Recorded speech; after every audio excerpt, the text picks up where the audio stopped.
de campo do Telesaúde Núcleo Acre.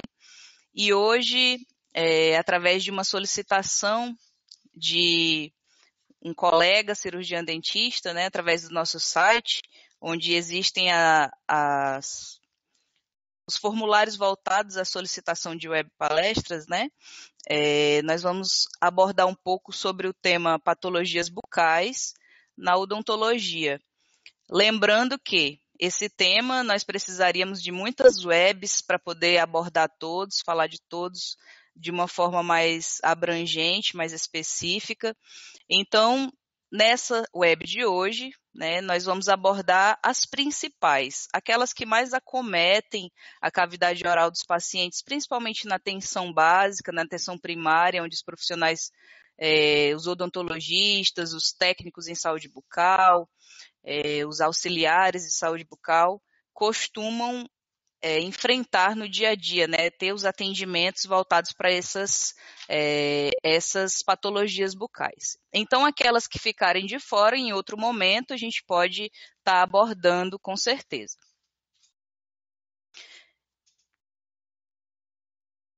Então, inicialmente, é importante falar para vocês que as patologias bucais, elas são normalmente infecções dentárias, ou elas vêm através de algum tipo de trauma, né, alguma lesão, algum estresse físico, químico, mecânico. Mas nós vamos falar hoje um pouco sobre as infecções, que são aquelas causadas por bactérias, as infecções que são causadas por fungos e aquelas que são virulentas, através de vírus. Então, são essas três principais infecções que nós vamos abordar na nossa web de hoje. E, inicialmente, nós vamos falar sobre as bacterianas, ou seja, uma das principais delas é a gengivite. A gengivite é um problema comum, um problema, entre aspas, simples, que a gente atende corriqueiramente no consultório, no dia a dia da prática clínica, mas poucos profissionais têm a informação dessa subdivisão das gengivites. A gengivite, segundo Brad Neville, toda essa web palestra, ela foi fundada, né, ela foi feita, elaborada em cima do livro Patologia Oral e Maxilofacial, tá bom, do Neville. Então, quem conhece bem a literatura sabe que ela é muito abrangente, então a gente vai falar um pouco em específico das patologias mais simples, porém as que mais acometem as pessoas, os brasileiros, que mais aparecem no consultório. Então, a gengivite, ela é uma inflamação gengival, e aí nós temos duas imagens. Nessa primeira imagem, a gente mostra um pouco sobre a gengivite causada, associada, na verdade, à respiração bucal. Isso são aqueles pacientes que, corriqueiramente, que normalmente, quando dormem à noite, costumam abrir, né, a cavidade bucal, dormir de boca aberta mesmo, e isso faz com que resseque a mucosa oral, resseque a gengiva e cause essa lesão na cervical do dente, né, que é um tipo de gengivite, sim. Pode estar associada à xerostomia, que nós vamos falar mais à frente o que seria a xerostomia, o que causa e como se trata, né? Então, essa gengivite associada à respiração bucal, normalmente ela vem também acompanhada de outros problemas, como o ronco, a apneia do sono, pessoas que costumam dormir de boca aberta, também, além de ter a gengivite de respiração bucal, também tem a apneia do sono e outras doenças do sono que deve ser tratada também. Uma outra gengivite que a gente também costuma receber bastante na prática clínica é a gengivite marginal, que, entre aspas, é a gengivite comum, né? A gengivite que a gente recebe no dia a dia clínico, que ela é causada por patologias ou por bactérias, na verdade, que não são removidas na escovação dentária. Isso quer dizer que paciente que não remove a placa bacteriana, o biofilme dental, com as escovas, né, as escovas profiláticas, mesmo que a gente utilize em casa, ele tende a ter uma microbiota, né, uma flora microbiana mais acentuada nessa região cervical do dente e por isso causa a gengivite.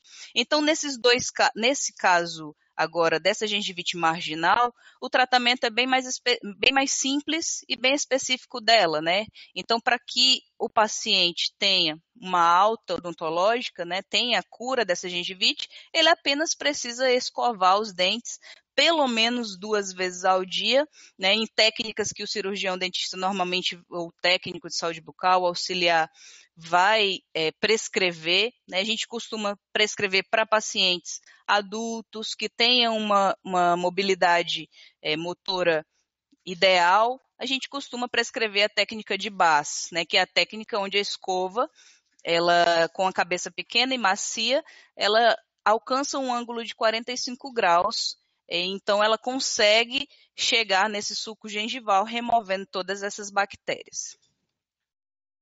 A próxima gengivite da imagem é a gengivite crônica. Nesse caso, é onde a pessoa não tratou, o paciente, né, não tratou a gengivite, permaneceu sem escovar os dentes, permaneceu sem fazer os bochechos que foram prescritos, que normalmente, no caso de bochechos, para gengivite causada por placa bacteriana, a gente costuma prescrever também o antisséptico bucal, clorexidina a 2%, que é a clorexidina antimicrobiana, que vai remover essa flora juntamente com a escovação e o uso do fio dental. É interessante a gente dizer também para esses pacientes que a gengivite, ela é uma cura, é uma responsabilidade maior do próprio portador do que do cirurgião dentista, porque a gente faz a profilaxia, a gente faz a prescrição do gel de clorexidina, da clorexidina líquida, né, faz toda essa remoção do cálculo, faz a raspagem, porém o paciente volta para casa e continua sem escovar e depois ele volta com um quadro piorado, e aí a gente chama de gengivite crônica já, que é o acúmulo de tártaro, né? Então, o tártaro, ele nada mais é do que um cálculo formado ao redor do dente e que com o tempo a escova clínica, a escova mesmo que a gente utiliza no dia a dia, ela não consegue mais remover, porque ele é sólido, ele gruda, né, entre aspas, ali, ele fica fixo mesmo nessa cervical do dente, e aí somente com a raspagem que o cirurgião dentista ou técnico vai conseguir remover. Tá, Carol, e eu recebi lá na minha unidade de saúde um caso de gengivite crônica com um acúmulo acentuado de cálculo. Como que a gente faz esse tratamento? Inicialmente, o paciente vai estar com a gengiva tão edemaciada de um jeito, né, com edema, vermelhidão, rubor, sangramento, inchaço, a gente não consegue fazer uma raspagem com a cureta, nem com ultrassom, sem ter uma hemorragia gengival desse paciente. Então, necessariamente, a gente precisa, antes de qualquer coisa, orientar que ele faça um bochecho com a clorexidina 2%, para que a gente remova, pelo menos inicialmente, a base dessas bactérias, né? Fazer a raspagem com a anestesia, ou seja, a gente precisa anestesiar esse paciente, porque vai ajudar na questão do sangramento, que a vasoconstrição vai melhorar esse quadro, e ele também vai sentir muita dor. Então, a gente precisa fazer uma raspagem, pelo menos por arco. Então, faz-se, dependendo do caso, um hemiarco no mesmo dia, o outro hemiarco, ou a gente divide o tratamento em 4 sessões, prescrevendo também a água oxigenada para bochecho desse paciente em casa, nos primeiros dias, pelo menos. A gente vai ver uma melhora. É interessante que também o profissional oriente o paciente, que às vezes ele está tão habituado a viver com esse cálculo que ele acha que é dente. Então, quando a gente faz a remoção dessa estrutura, ele fala: nossa, dentista, né, você afinou o meu dente, né, você tirou o meu dente. Então, é interessante falar para ele que tudo isso é bactéria e que quando removida, vai ficar somente o dente mesmo. Um outro tipo de gengivite que a gente costuma abordar na prática clínica é a gengivite hiperplásica, ela é crônica também, assim como a crônica por acúmulo de cálculo, só que nessa gengivite a gente vê menos cálculos e mais gengiva mesmo, inchadinha, demasiada. Esse tratamento é o mesmo tratamento da gengiva com acúmulo de cálculo, né? A gengivite por acúmulo de cálculo, a gente também entra com a clorexidina 2%, Nesse caso, a raspagem, ao invés de ser supragengival, a gente faz uma raspagem subgengival, porque as bactérias estão mais concentradas abaixo da gengiva. Então, é interessante que a raspagem ela seja realizada mesmo na parte subgengival. Lembrando que em todos os casos de tratamentos de gengivite, a gente precisa anestesiar o paciente antes, porque o sangramento e a dor, ele é bem constante nesse tratamento. A próxima gengivite, que nós vamos falar um pouco agora, é a gengivite hiperplásica. Ela também tem esse edema, ela também tem a vermelhidão, mas normalmente ela está associada com um granuloma piogênico. Então, o próprio nome já está falando, né? Esse granuloma, ele é gengival, normalmente ele é subgengival, né? E está associado a mulheres grávidas. Então, as mamães, normalmente elas falam, doutora, eu não consigo escovar os dentes quando eu estou grávida, porque sangra muito, eu tenho uma dificuldade de fazer a minha higienização oral, eu passo fio dental e sangra, então eu findo por não escovar ou escovar menos, e aí a grávida fica suscetível à cárie, à doença periodontal. Então é interessante que essa gengivite gravídica, né, ou esse granuloma piogênico, ele seja tratado no consultório através de profilaxias pelo menos mensais, para que essa mamãe tenha esse suporte de limpeza oral, né, que a gente faça essa limpeza corriqueiramente, né, normalmente em um espaço menor de dias, e que a gente faça sempre a prescrição de antissépticos voltados para o caráter anti-inflamatório. Nós sabemos hoje que os antissépticos bucais, eles variam desde a clorexidina, que é a base de antibiótico, aos triclosans, por exemplo, que são a base de anti-inflamatório, né? E os que a gente utiliza também para clareamento, auxílio no clareamento dentário. Então, no caso da gengivite, a gente prescreve sempre um antisséptico que seja a base de antimicrobiano, nesse caso a clorexidina 2%. E aí nós vamos falar um pouco agora sobre a tonsilite, faringite, algumas pessoas chamam de amigdalite também, né, por se tratar de uma infecção bacteriana das amígdalas, que na verdade as amígdalas são as tonsilas palatinas, né, e por esse motivo a tonsilite ou faringite, porque está na faringe. Então muitas pessoas acreditam que a amigdalite, a tonsilite, ela é uma patologia viral. Então, a gente acha que quando gripa, né, por exemplo, a pessoa está com vírus, teve um episódio de gripe e já associa a inflamação da amígdala à gripe. E nem sempre, na verdade, na maioria das vezes, não tem nada a ver uma coisa com a outra, porque a tonsilite ela é puramente bacteriana, né? Então, em alguns casos, como a gente vê aí no livro do Neville, alguns casos, sim, são os vírus que acometem as tonsilas palatinas e por esse motivo elas ficam maiores. Mas isso não quer dizer que basicamente é uma inflamação, uma infecção puramente virulenta, né? Então o vírus, apesar de que ele é uma das principais causas, normalmente essa tonsilite é causada por estreptococcus, e estreptococcus do grupo A, que são bacilos, né? Estreptococcus que são bactérias, desculpa. Então, na maioria das vezes, um tratamento com antibiótico, né? Então, a disseminação dessa patologia, ela é altamente forte, ou seja, quem tem tonsilite numa casa e divide toalha de rosto ou toma água no mesmo copo, tende-se a disseminar por todas as outras pessoas que têm o convívio e que têm o convívio perto ou que usam os mesmos copos, talheres, ou através de gotículas respiratórias, né? Às vezes um colega de trabalho está doente e aí você, pelo convívio muito próximo, nessas aerossóis ou essas secreções, elas tendem a invadir todo o espaço, fazendo aí uma disseminação desses estreptococcus. E aí o diagnóstico, como que a gente faz o diagnóstico específico da tonsilite?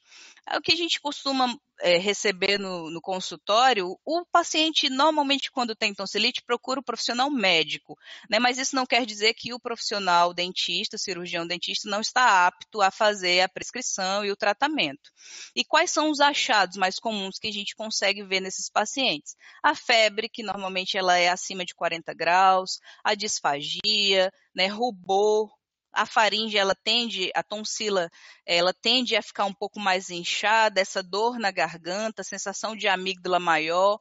Em alguns casos surgem também as petequias palatinas, que elas são um achado mais hemorrágico, né? Algumas pessoas apresentam o exudato purulento, amarelado, ou petequias mesmo amareladas. Então, esse aumento dessa amígdala quer dizer que, às vezes, por ela estar próxima à úvula, em alguns casos mais raros, a gente consegue ver que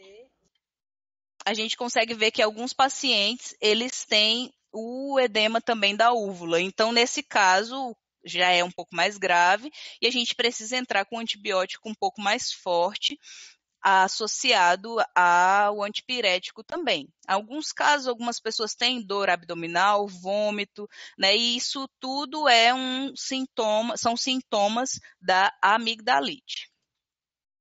E aí o tratamento, a gente vê que na imagem uma amígdala já mais menos inchada, menos ruborizada, e aí a gente consegue perceber que o tratamento ele é eficaz, ele é efetivo. Algumas pessoas têm raiva das amígdalas e acabam extraindo, né, pedindo para fazer a cirurgia e tirando as amígdalas.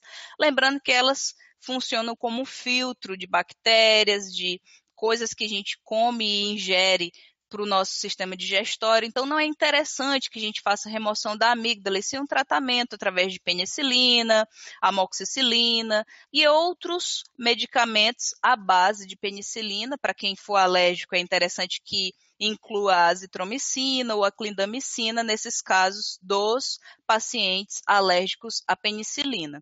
Então, ela se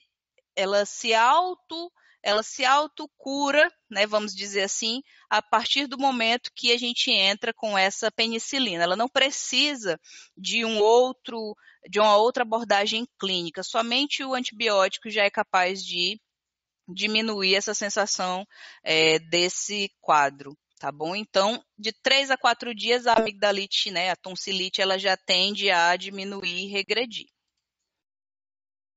E aí nós vamos falar agora um pouco sobre a candidíase pseudomembranosa. Então, como o nome também já bem relata, ela é pseudomembranosa. Aparentemente, né, a gente olha e acredita que possa ser uma lesão que não se destaca. Essa candidíase oral é conhecida também como sapinho, que as mamães normalmente quando tem na criança, né, costumam falar, não, é uma coisa simples, não precisa de tratamento, e na verdade não, a candidíase é uma infecção, agora nós estamos falando não mais de bactérias, e sim de fungos, então a candidíase, o sapinho, ela é caracterizada principalmente por essas lesões que parece leite coalhado, né, parece um leite um coalhado mesmo ali sobre a mucosa. E o que diferencia a candidíase pseudomembranosa de um líquen plano, de um líquen plano reticulado, por exemplo, que também é uma lesão branca potencialmente maligna, que pode vir desenvolver um câncer de boca, diferente do líquen plano, a candidíase ela se destaca. Então, o profissional cirurgião dentista, durante o atendimento, vai pegar uma espátulazinha de madeira ou um odontoscópio, né, o espelhozinho clínico, vai passar sobre essa mucosa e se ela se destacar, provavelmente o nosso diagnóstico é de candidíase, né? Então, a gente consegue ter esse diagnóstico diferente. Se for o líquen plano, diferente da candidíase, ele não é destacável, ele permanece sobre a mucosa. Então, é interessante que sempre se faça esse diagnóstico para ter essa confirmação. E aí, quais são as características clínicas dessa candidíase, né? Esse efeito que a gente tira com a espátula ou com a gaze molhada, se a gente conseguiu remover com a gaze, candidíase. Isso não quer dizer que necessariamente seja candidíase. Como eu bem disse, existem inúmeras lesões patológicas que podem acometer a boca. Em alguns casos precisa da citologia esfoliativa, em alguns casos a gente precisa lançar mão da biópsia, mas nem todo caso é digno de se encaminhar para uma biópsia. Então, o objetivo do telesaúde é justamente esse, né? Que a gente diminua esses encaminhamentos desnecessários. Então, em caso de candidíase, o tratamento é bem tranquilo e eu vou falar um pouco sobre ele agora.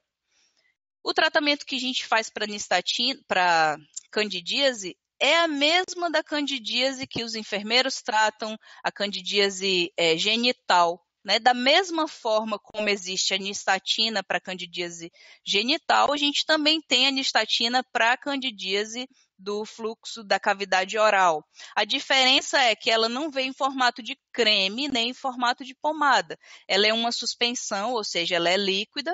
E em alguns casos você pode manipular na farmácia de manipulação as pastilhas, né, que são as lozenges. Você pode mandar manipular por prescrição a nistatina e o paciente vai fazer bochechos durante pelo menos 7, 10 dias. A nistatina, ela tem um lado ruim. Qual que seria? Ela tem uma absorção muito pobre. Isso quer dizer que ela age diretamente por contato, ela briga ali com a candidíase oral, com a cândida, né, dentro da boca. Então, precisa fazer um bochecho com maior quantidade de suspensão de nistatina para que eu tenha um efeito mais positivo para essa doença. Então, isso quer dizer que, às vezes, eu preciso de mais dias para que eu consiga obter a cura, né, a remoção completa desses fungos. Existem algumas pessoas que precisam de várias doses no dia, de 5, 6 bochechos diários, para poder ter esse tratamento bem fiel. Então, a gente, para evitar dessa exposição durante muitos dias, a gente aumenta o número de bochechos durante o dia, para que a pessoa não fique tanto tempo assim à base de medicação.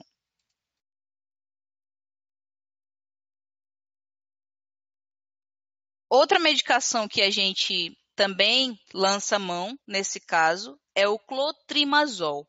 Aí o Neville mostra uma foto bem específica, bem legal, do antes, um paciente portador de candidíase oral, e depois do tratamento. Então, a gente vê que o dorso lingual já está totalmente sadio, rígido, e ele também é uma medicação que deve ser ministrada várias vezes ao dia. Ele é melhor absorvível do que a nistatina. A diferença é que na rede pública, no SUS, nem sempre o clotrimazol é disponível. O paciente tem que comprar ou tem que mandar fazer, manipular.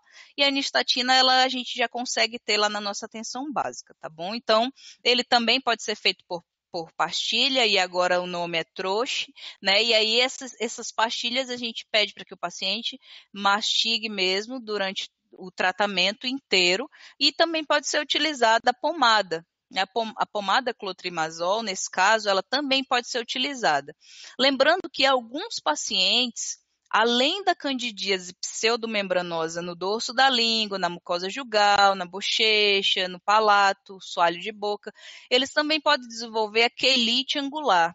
E a quelite angular, ela é do ângulo de boca, né, acometem normalmente pessoas que utilizam prótese.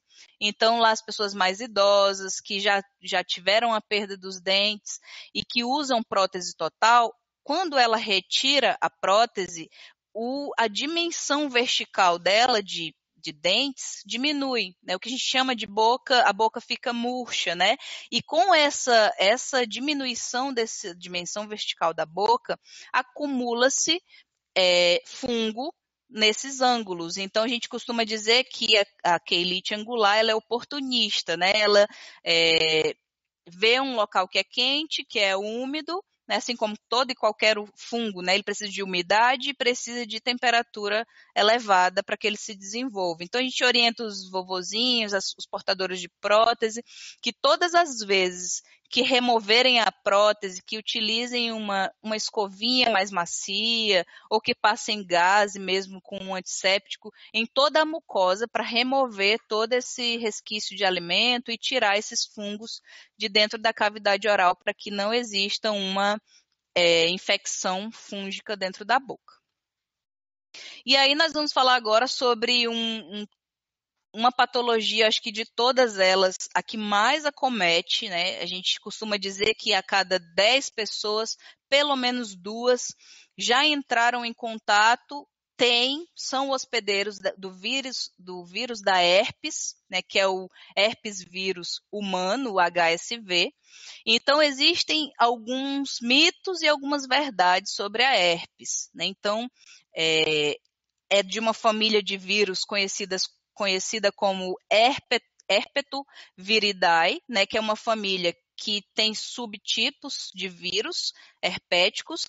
Então, eles são bem distintos, mas nós vamos falar um pouco mais hoje sobre o herpes simples do tipo 1 e do tipo 2. O herpes simples tipo 1 é a herpes labial, né? A herpes que se desenvolve tanto na cavidade oral, quanto no músculo orbicular da boca, em alguns casos até no ramo oftalmológico, maxilar, submentoniano. Então, todas essas áreas, elas afetam, podem ser afetadas durante esse ciclo do herpes vírus, certo? Então, existe o vírus da herpes simples tipo 1, que é a labial, a herpes simples do tipo 2, que é a herpes que acomete o genital, feminino, masculino.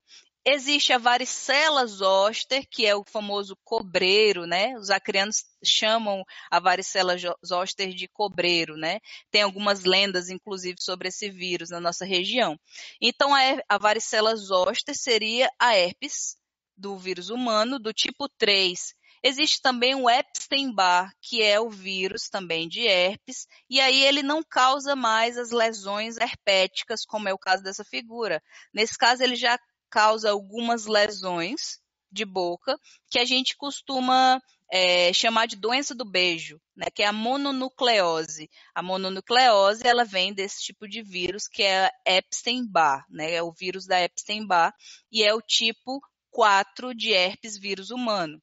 Além desses 4 que a gente falou, nós também temos o citomegalovírus, que também é responsável pela transmissão de herpes. Mas o que a gente trata no consultório normalmente? O que mais aparece, Carol, no dia a dia clínico?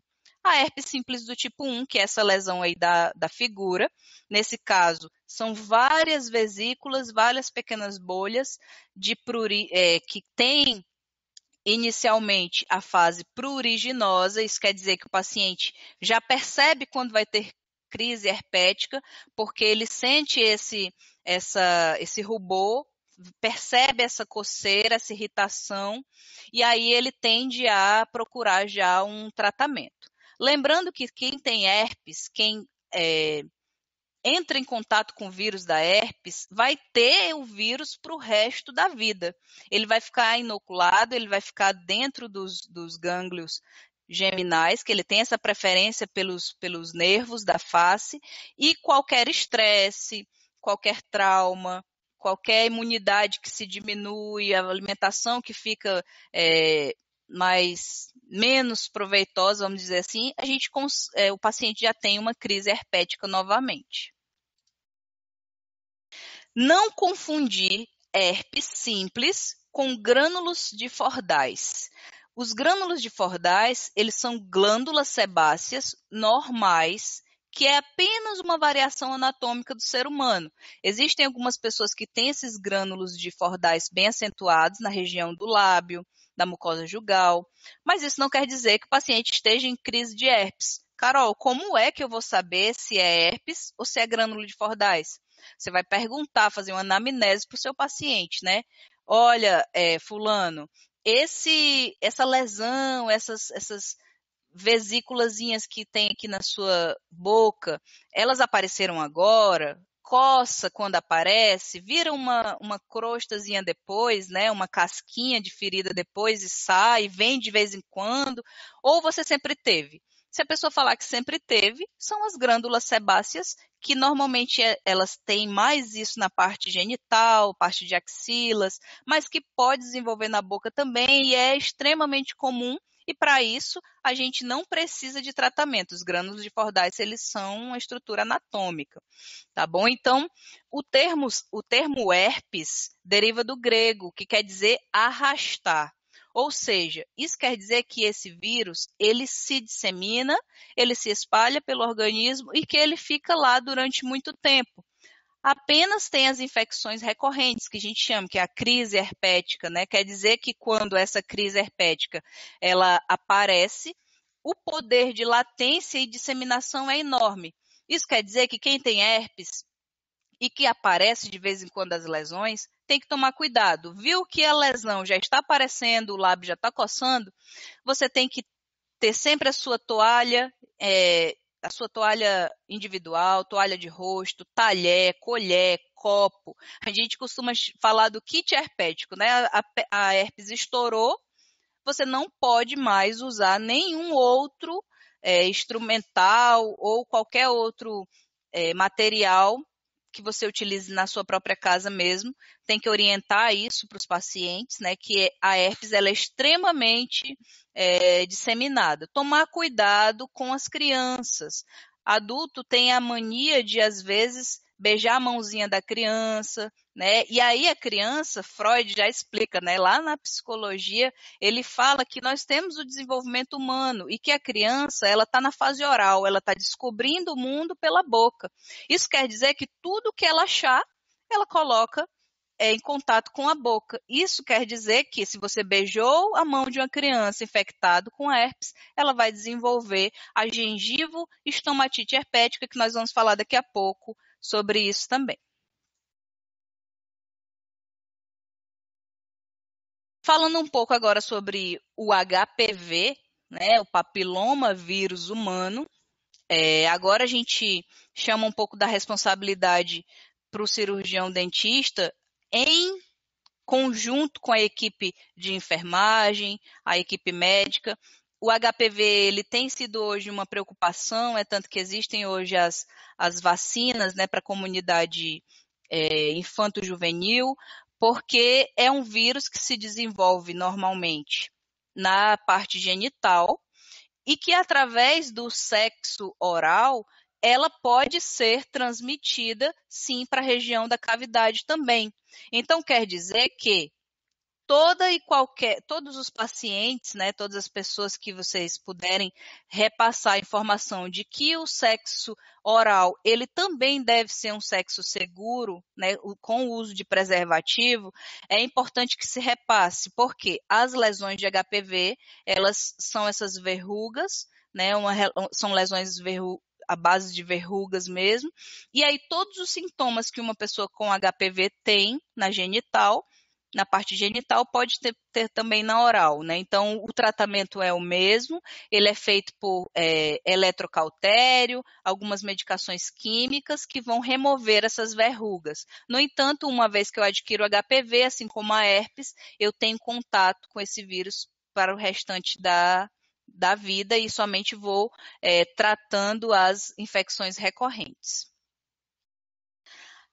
Agora nós vamos falar um pouco sobre a língua fissurada ou a língua escrotal, que é uma diferenciação anatômica, ela não é uma patologia, mas nós aqui no Telesaúde recebemos algumas perguntas a respeito de saúde bucal e a língua fissurada ela já foi um desses temas, né? E a língua fissurada, gente, ela não é uma patologia, não. Tá? É uma diferenciação anatômica mesmo. Pessoas que têm a língua um pouco mais, entre aspas, rasgadinhas, né? Ela tem essa superfície dorsal, sulcos, e o único apelo que a gente faz para o paciente, indicação, é que ele escove a língua entre esses sulcos, entre essas fissuras linguais do dorso, para que não acometa, para que não tenha acúmulo de resto de alimentos, de bactéria, e depois possa dar uma inflamação nessa língua.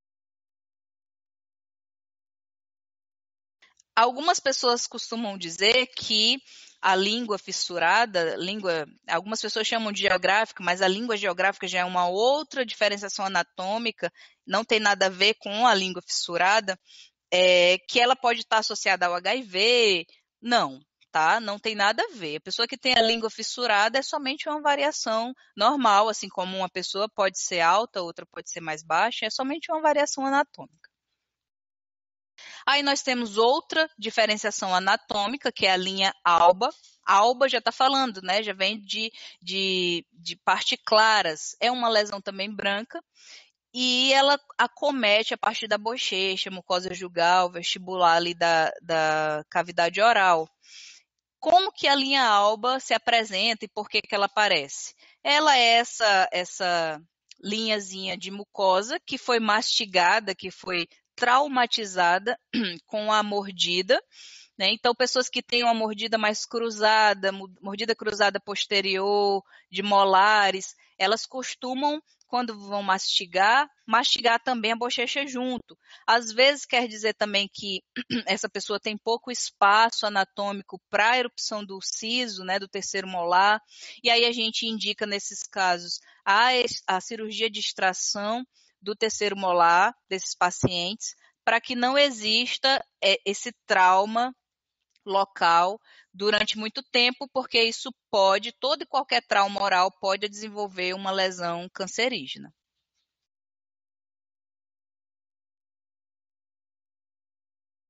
Aí nós temos outra lesão, que é a morsicatio buccarum, o nome já está falando, né, vem do latim, quer dizer o quê? São várias pequenas mordidas na bochecha, na boca. Pessoas, professores, pessoas que têm um trabalho muito estressante, de um nível muito acentuado de adrenalina durante o dia, tendem a se automutilar dentro da boca, que é esse morsicátio, desculpa, né? Então, essa mordida, ela é proveniente disso, né? Desse estresse, e às vezes as pessoas costumam morder a bochecha, morder o lábio inferior, superior, até um ponto que às vezes sangra, né? Então, isso daí é um trabalho mais psicológico do que propriamente odontológico. A gente tem que tratar a causa e não o efeito. O efeito é mais tranquilo, a gente passa um antibiótico, um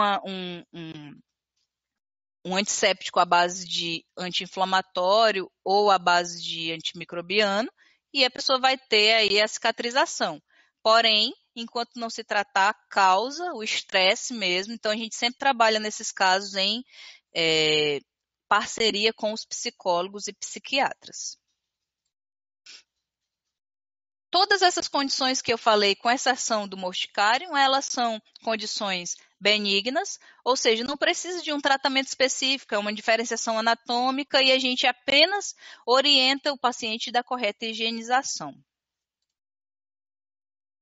Existem as queimaduras, e isso é muito comum na atenção básica principalmente.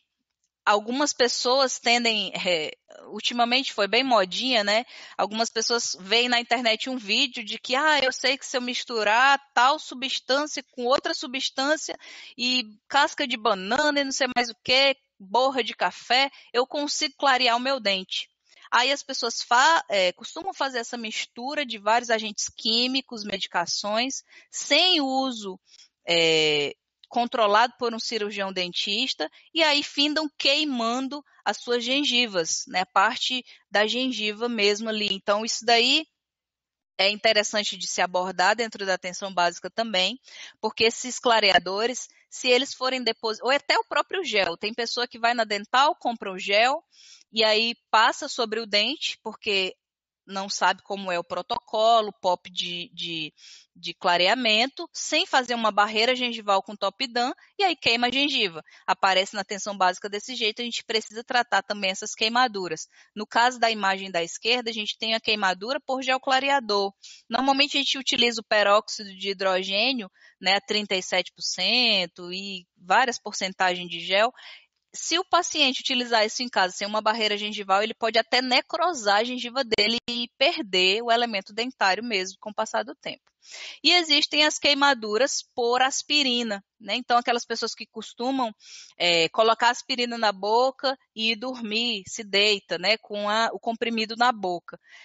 A aspirina, ela também promove essa queimadura se ela ficar em contato íntimo com essa mucosa jugal durante muito tempo. Então, saiba diferenciar essas queimaduras. Existem as queimaduras também por entorpecentes, pessoas que utilizam cigarros, né, drogas lícitas, não lícitas, colocam na boca, queima a mucosa. Então, a gente tem que saber tratar também, porque normalmente o paciente vem com fórmulas fitoterápicas que não são muito, né, eficazes.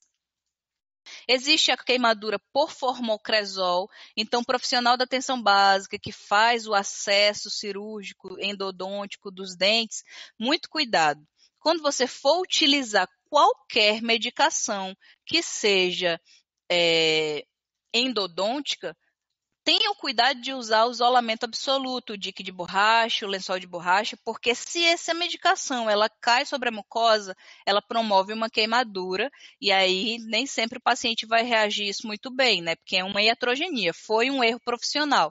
E aí os profissionais da atenção básica vão falar, Carol, como é que eu consigo um lençol de borracha na atenção básica? A gente trabalha com mínimo, né? Com o mínimo de materiais. Então, gente, a gente promove aí pelo menos um isolamento absoluto com rolete de algodão bem feito, principalmente sobre a cervical ali dos dentes, para que não caia sobre a mucosa, certo? E existe a queimadura por rolo de algodão, o nome da lesão é essa, porém, ela nem sempre pode ser causada pelo algodão, às vezes pode ser causada pela gaze também. Então, todas as vezes que você pôr um algodão para fazer um isolamento relativo no paciente, tenham cuidado com essa a forma como você coloca, se você coloca por muito tempo, é sempre interessante ficar trocando, né, esse rolete, porque ele também causa uma irritação e causa essa queimadura por rolo de algodão também na parte da mucosa. Quais são os tratamentos para essas queimaduras? E eles são mais simples. A gente orienta que as crianças e até mesmo os adultos que utilizam aspirina mastigável antes de dormir, que façam bochecho com água depois.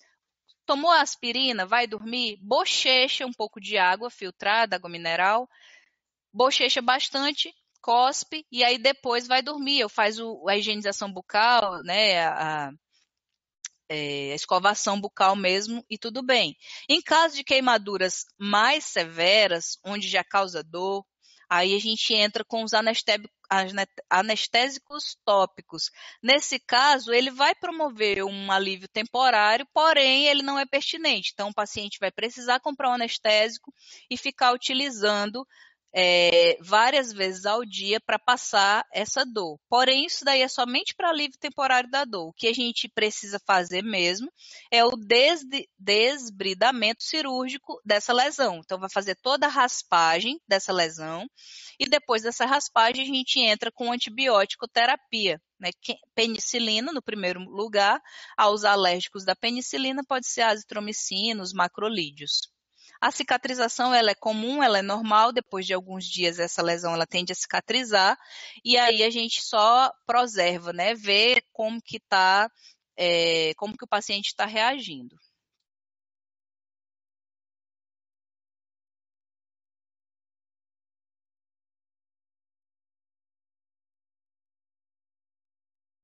E aí eu falei lá no início que nós íamos falar um pouco ao final sobre a xerostomia. A xerostomia é a secura de boca. A secura de boca ela pode ser proveniente de muitas coisas. Pessoas que mastigam tabaco, que usam o tabaco, que ingerem álcool de uma forma exacerbada, né? Então elas tendem a ter esse fluxo salivar diminuído. Quando o fluxo salivar ele diminui, a gente tem um quadro de xerostomia. Pode ser uma xerostomia temporária ou pode ser uma xerostomia crônica e aí a gente precisa ingerir alguns tipos de medicações. Né? Então, essa pessoa que sofre de xerostomia, ela está mais suscetível à cárie. Isso quer dizer que a cárie ela precisa de um ambiente que seja extremamente, que tenha microbiota, um ambiente que tenha restos de alimentos, uma má higienização, para que elas possam se proliferar. Então, a gente entra nesse caso de xerostomia severa com aplicação de flúor tópico diário. Então, eu vou usar o fluoreto de sódio a 1,1% diariamente. Escovou os dentes, aplicou o flúor, para que essa cárie, essa doença, né, a base de cárie, ela seja pelo menos estagnada. Agora, pessoas que têm dificuldade de saliva mesmo, né, a gente usa os substitutos de saliva, que são os cialogogos. Existe a pilocarpina, né, existe o betanecol, por exemplo, que são algumas medicações que são géis, na verdade, que molham a boca desse paciente, diminuindo essa xerostomia. Então, pessoas que têm esse fluxo de salivar diminuído e que têm essa secura da boca, pode lançar mão desses géis umidificadores. Eu não tenho condições para comprar gel umidificador. Né? Então, nesse caso, se o paciente for um pouco mais, não tiver condições de comprar, existem as balas, né, os chicletes, que são à base de xilitol, e eles são sem açúcares, e aí a gente pode utilizar também como método de auxílio. A glândula salivar, ela precisa ser estimulada diariamente. Com essa estimulação, ela tende-se a liberar um pouco mais de saliva. Mas algumas pessoas têm a dificuldade de 100% mesmo de não salivar. E aí, nesse caso, a gente precisa usar a saliva artificial e os cialogogos. Pessoas que têm normalmente xerostomia e usam esses géis, eles costumam dizer, nossa, antes de usar essa medicação, eu não transpirava. Agora eu transpiro muito, eu tenho rinite, eu tenho cefaleia. Esses géis, eles têm consigo essas reações adversas e, infelizmente, é normal. Então, aí nós temos dois casos, duas figuras de xerostomia, né? Em caso de pessoa que não tem mais os dentes e pessoas que têm dentes, né? Edêntulos e pessoas dentadas. Então, a gente sempre tem que prestar um pouco mais de atenção quanto a esses casos de xerostomia. E aí eu coloquei lá no slide, lá em cima, ver aplasia glandular. O que quer dizer isso? Que existem algumas pessoas que não têm glândulas, tem a diminuição de uma, de duas glândulas maiores, salivares, e aí nesses casos a xerostomia ela tem que ser pesquisada para ver se existe essa aplasia. A aplasia é a falta de glândula, né? E a gente precisa entrar com as salivas artificiais.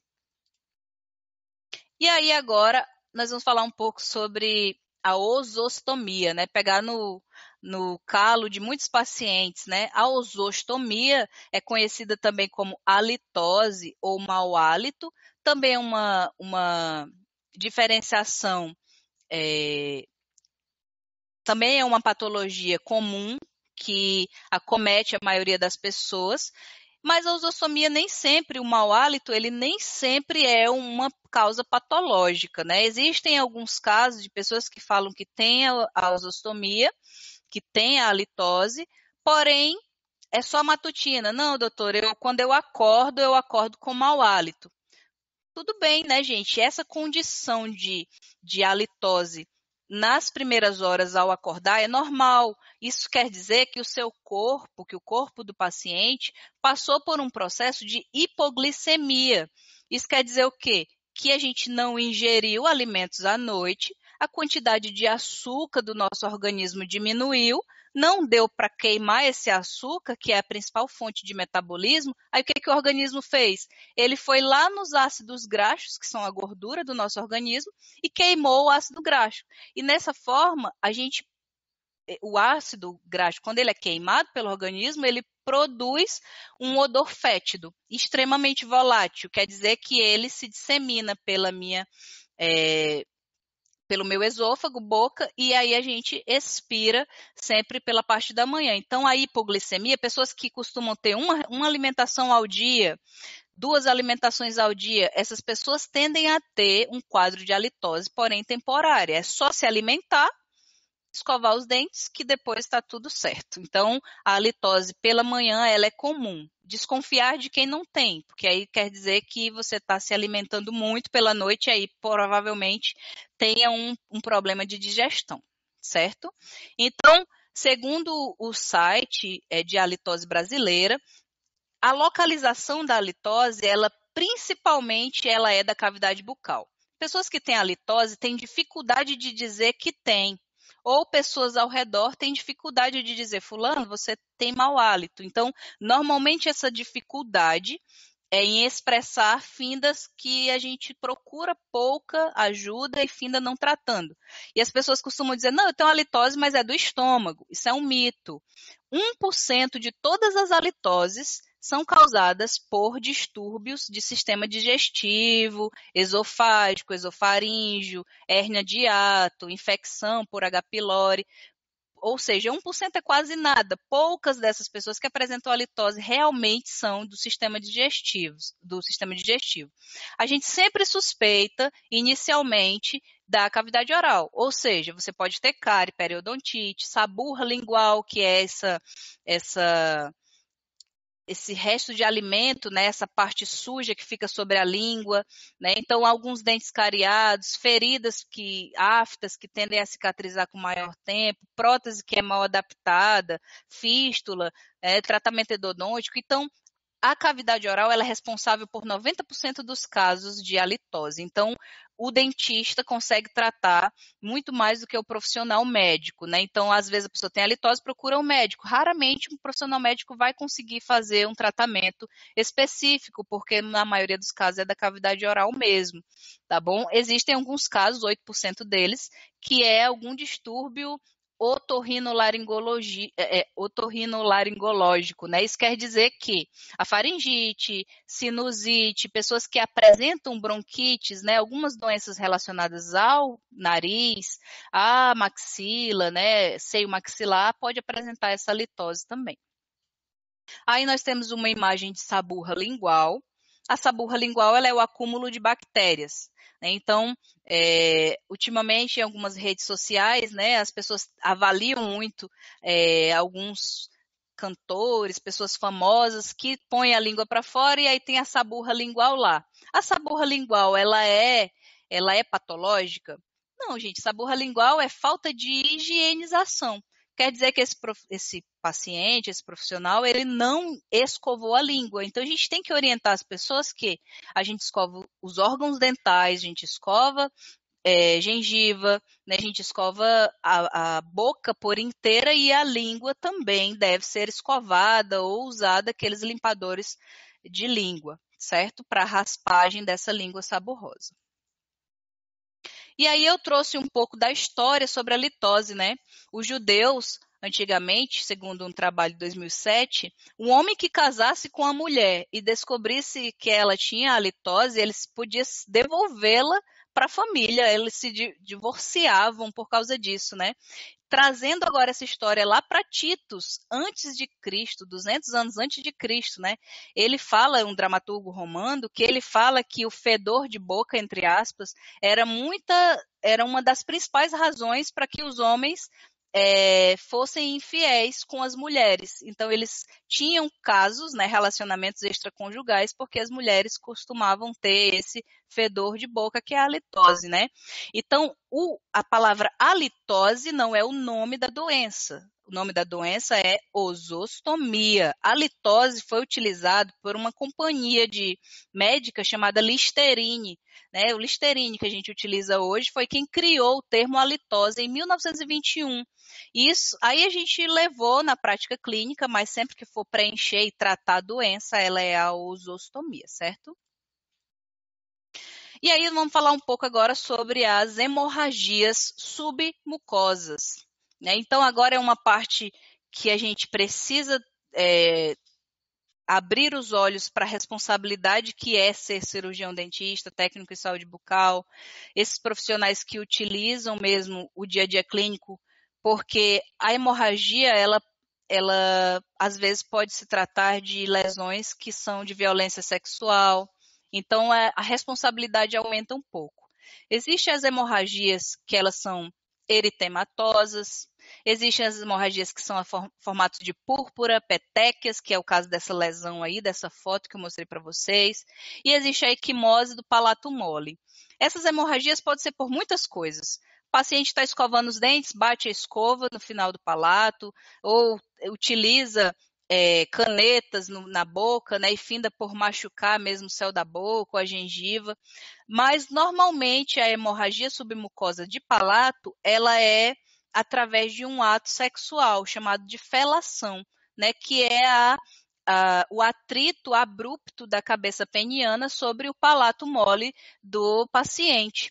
Então, em crianças menores de idade, quando o cirurgião dentista perceber uma lesão hemorrágica fruto de felação, desconfiar de que essa pessoa, essa criança, está sofrendo abuso sexual. Então, aí a gente precisa ter muita responsabilidade e saber fazer o diagnóstico muito certo dessa hemorragia para que eu possa entrar com uma notificação de violência sexual. Você pode mandar alguém para prisão e de repente ser uma hemorragia por outra coisa. Então a gente tem que fazer uma anamnese e encaminhar para o psicólogo essa criança para que ele descubra se essa lesão ela é realmente de felação ou ela é uma lesão por algum outro fator sistêmico ou trauma local. E aí agora falando das aftas. A afta, né, o nome da patologia é estomatite aftosa recorrente. Isso quer dizer que a afta ou a estomatite aftosa, ela é uma doença que aparece sempre, é uma patologia que sempre todos nós, quem não teve, um dia pode ter ou terá, né, porque ela é muito recorrente mesmo. E quais são as causas? A patologia oral, bucal, os estudiosos, você lê 10 artigos sobre estomatite aftosa, você vai perceber que ninguém sabe a origem idiopática, da onde a afta vem. Então, a gente costuma dizer que pode ser imunidade baixa, hormônios desregulados, deficiência nutricional, estresse mental no trabalho, em casa, né? Estresse físico, traumas mecânicos, está escovando o dente, bateu a escova com força ali, aí depois vem uma afta. Então, a afta ela não tem uma origem idiopática, a gente não sabe de onde ela vem, porém, existem as aftas maiores e as menores. E em alguns casos, os pacientes relatam dor muito acentuada e a gente precisa tratar, certo? Então, essa estomatite aftosa, a gente costuma prescrever uma medicação que eu vou falar um pouco mais à frente. Então, a gente costuma utilizar pomadinhas, né? São cremes utilizados sobre essa mucosa. O que a gente mais utiliza é um Oncilon A oral base.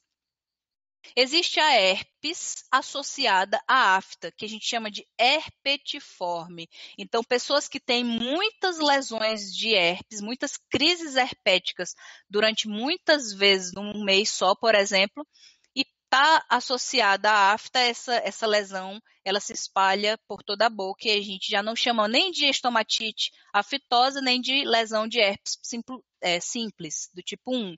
A gente chama de herpetiforme. E aí o tratamento é corticoide, a base de corticoides tópicos, como eu falei anteriormente. Eu costumo gostar bastante do Oncilon Aura à base, porém existem algumas pessoas que têm dificuldade com ele, ou que demora a cicatrizar, né? Então, sempre quando for prescrever o Oncilon, você já avisa o paciente que pode ter uma demora nessa cicatrização, certo? Então, se o paciente puder pagar um pouco mais pela medicação, existe o Elixir de dexametasona, que é 0,5 ml por 5 miligramas por 5 ml, e é um bochecho. A pessoa vai bochechar 2, 3 vezes ao dia, e depois de bochechar, ela vai engolir. Esse medicamento ele não é só para bochecho. Você bochecha, depois engole. Então, vai ter toda essa deglutição dessa medicação. Existe o spray, né, que é o spray também à base de dexametasona ou de beclometasona, que ela também serve para o tratamento dessas lesões à base de afta. Quem nunca tratou uma mucocele e é dentista, um dia vai tratar. Mucocele é a lesão que é causada pela ruptura do ducto de uma glândula salivar através de um trauma.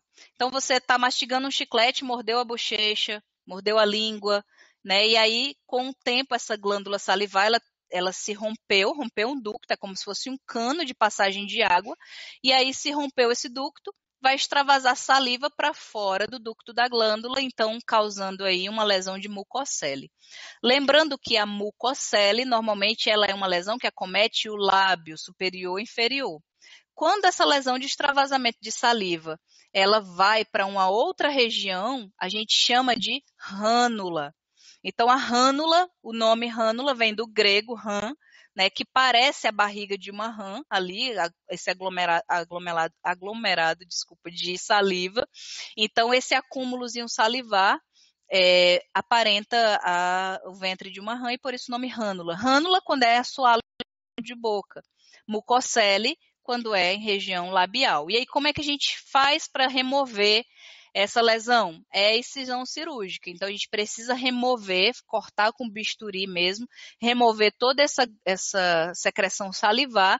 E em alguns casos a gente precisa, no caso da rânula, né, fazer a marsupialização desse conducto, que é a descompressão.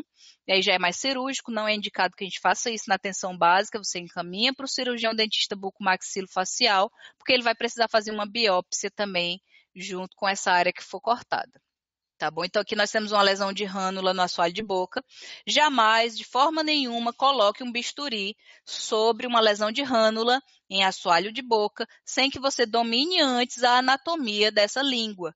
Porque a língua, né, o músculo genioglosso, ele é extremamente vascularizado. Se você romper uma artéria, você tem um quadro agora de hemorragia e não somente de rânula. Então tenha sempre muito cuidado ao fazer uma excisão de uma rânula dentro da atenção primária. E aí, para finalizar a nossa web, eu vou falar sobre as anomalias dentárias, tipos de desgaste. Existem vários tipos de desgastes nos dentes dos pacientes da gente, né, que a gente consegue atender clinicamente, e a gente precisa ter esse cuidado quando eu vou atender essas pessoas. Por quê? Se a pessoa é senil, é idosa, obviamente ela já tem um dente mais desgastado. É normal que se você utilizou a mastigação durante toda a vida, o dente ele tem esse desgaste natural. Né? Então a gente já tem que ter um cuidado quando for atender uma pessoa idosa. Já os indivíduos mais jovens que têm esse desgaste, nem sempre é bruxismo, nem sempre é estresse, nem sempre é ansiedade, briquismo. Às vezes pode ser somente uma dieta altamente rica em ácidos.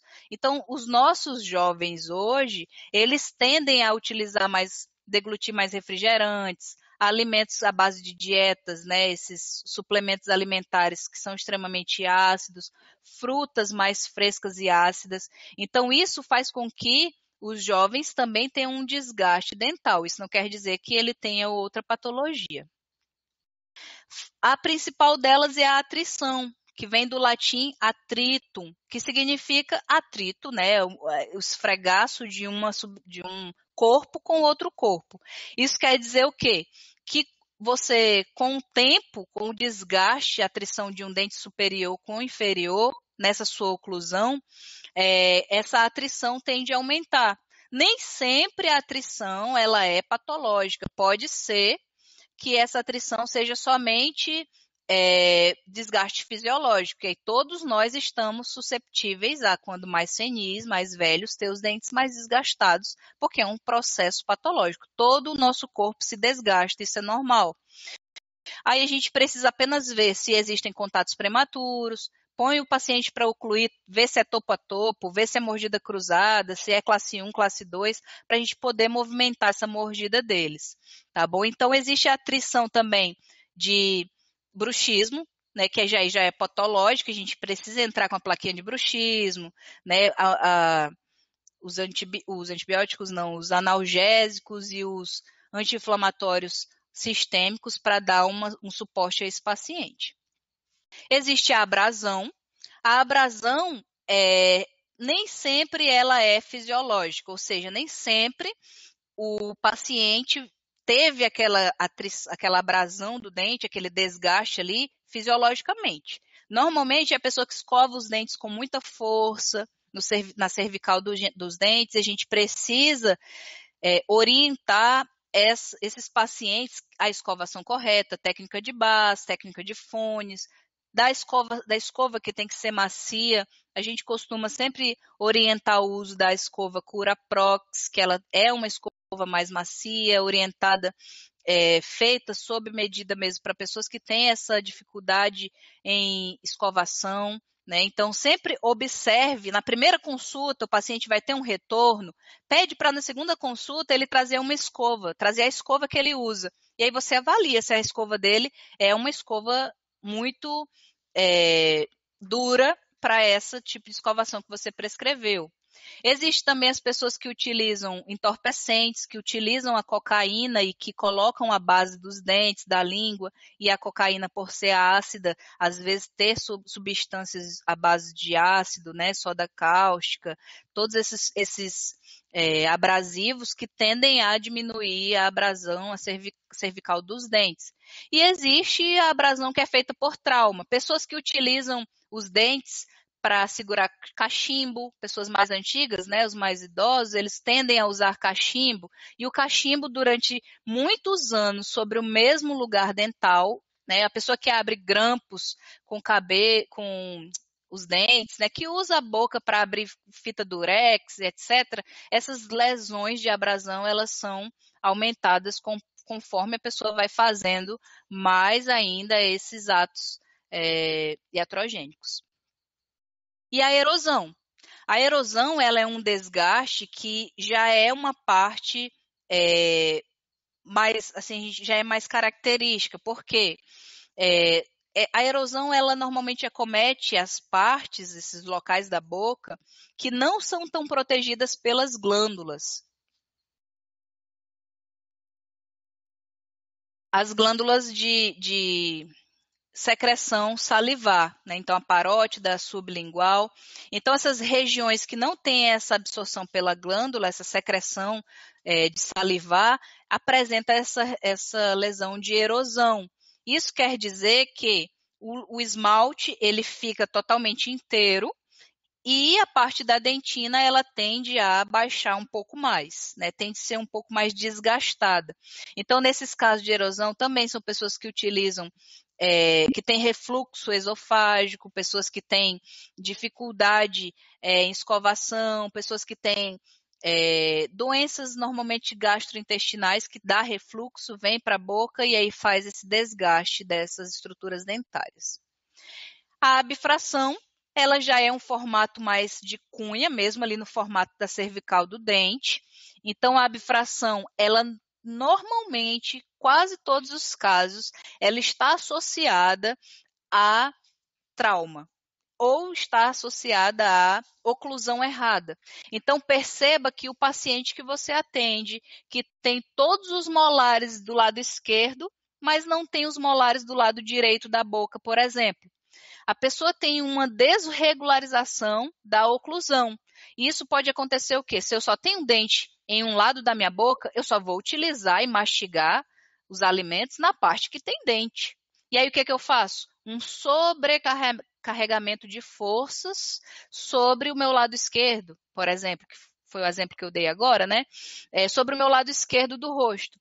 Isso quer dizer que os meus dentes vão ser sobrecarregados com a mordida, que a gente sabe que uma mordida, ela varia em média de 60 até 100 quilos. Então, já pensou quando a gente mastiga algum alimento, alguma carne, alguma coisa mais dura, você está fazendo uma força de numa média de 80 a 100 quilos sobre os seus dentes. Então, somente os dentes daquele lado vão sofrer esse impacto. Isso quer dizer que provavelmente a lesão de abfração vai causar um desgaste. E aí não adianta nada você restaurar. Você pode fazer 10.000 restaurações nesse dente e ela vai cair todas as vezes. Às vezes o paciente chega na atenção básica, você faz a restauração, ele vem no outro dia, a restauração caiu, faz de novo, faz 5 vezes, mas você não explicou para o paciente que enquanto ele não usar uma prótese e reconstruir aquele espaço do dente que foi perdido, ele vai continuar com a lesão de abfração e a restauração vai continuar caindo porque é sobrecarga de força oclusal.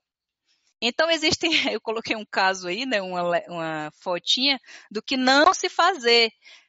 Parece engraçado, mas muita gente faz isso.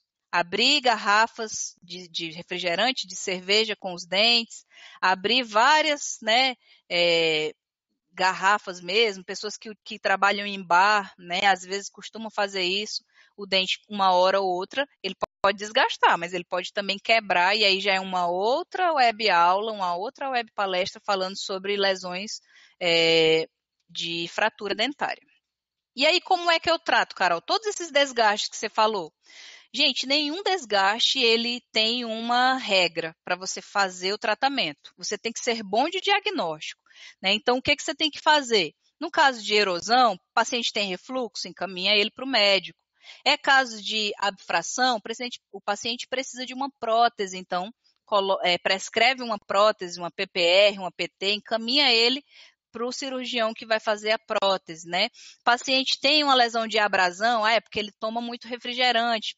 Então, orienta que o refrigerante ele causa esse desgaste. E pior ainda, quando o paciente toma o refrigerante ácido e depois, em seguida, já escova os dentes. Piorou o caso, né? Por quê? O creme dental, o dentifrício fluoretado, ele é à base de flu, porém, ele não faz milagres, né? Então, quer dizer o quê? Que ele é abrasivo. Então, se você utiliza faz ingestão de um alimento superácido, como é o caso do refrigerante, e em seguida já escova os dentes, você fez uma abrasão seguida de abrasão. Então, esse dente ele vai cada vez mais ficar mais desgastado. Então, tenham cuidado quanto a isso, né? Orienta o paciente que terminou de ingerir refrigerante, demora uns 10 minutos para poder escovar os dentes, para não gerar esse desgaste dentinário. E a última lesão do dia, né, a dilaceração, ela é uma preocupação para vocês, colegas que trabalham dentro da unidade básica de saúde, gente, que fazem exodontia, extração, sem raio-x. A gente sabe que é uma dificuldade do nosso SUS hoje, você extrair um dente sem saber como que essa raiz está curvada, ou se está ou se não está. Então, é uma dificuldade mesmo. Então, tenham sempre o cuidado, porque a dilaceração, ela é uma dificuldade. Reconectando. Ela é uma dificuldade, é uma anomalia, na verdade, causada da raiz. O paciente tem a coroa clínica normal, né, tem a raiz também, só que curvada. E a gente não consegue ver isso clinicamente, tá bom? E qual é a origem da dilaceração? É a origem idiopática. A gente também não sabe por que porque que esse dente ele é tortinho, é curvado, né? Então, esse trauma, ele pode, essa extração, ela pode ter essa dificuldade, você pode ter dificuldade na hora de fazer essa extração desse dente, certo? Então, sempre tomar muito cuidado. A respeito da dilaceração, se for fazer a extração de um dente e aí sentir que ele realmente não está vindo, que esse dente não está conseguindo ter essa mobilidade para extração, você já presume que provavelmente esse dente tenha uma curvatura de raiz muito acentuada. Então, sempre quando isso ocorrer, já lança mão da secção do dente, tá bom? Então, faz a secção, faz a osteotomia, tira osso mesmo, remove osso para que você não cause uma fratura maxilar ou uma fratura mandibular na hora da extração com fórceps desses dentes.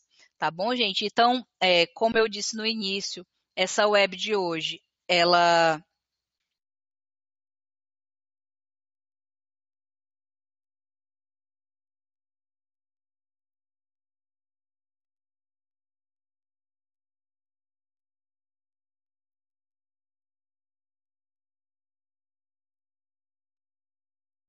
Como eu disse no início da web, nem todas as patologias a gente consegue abordar, gente. Eu estou aqui há mais de 1h30 falando com vocês e eu precisaria de muito tempo mesmo, para falar sobre todas as lesões bucais. Então, já solicito que vocês peçam, né, uma nova web sobre a parte 2 das patologias, que será um prazer ajudá-los, tá bom? Então, nós não falamos sobre câncer, lesões de angina, de Luding, né? Várias exudatos, né, pulpites, tantas patologias que acometem a cavidade que a gente não consegue falar em 2 horas somente de web. Então, a gente já pede que vocês participem de outras futuras webs para a gente ter essa parte 2.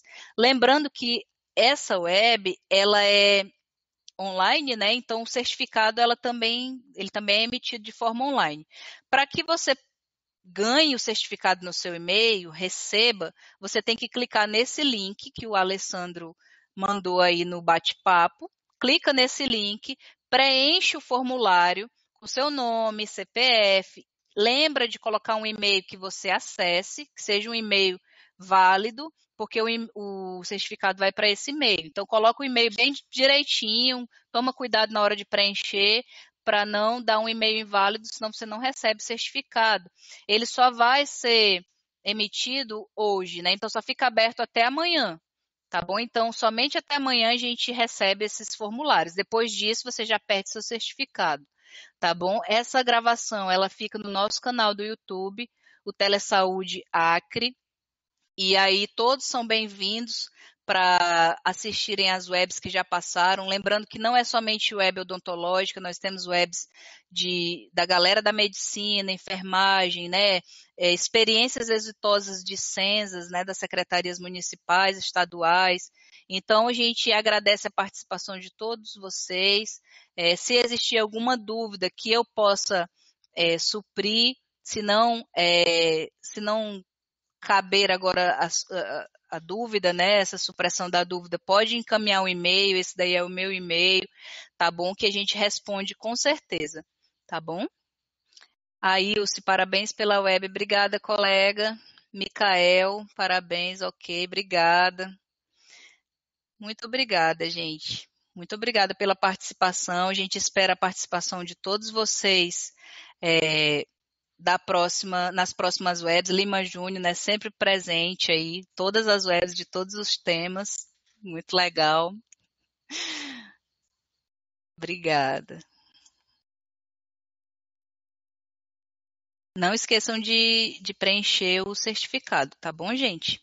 Então, se não existe nenhuma dúvida, a gente agradece às secretarias que se mobilizaram, né, as coordenações de saúde bucal pela participação.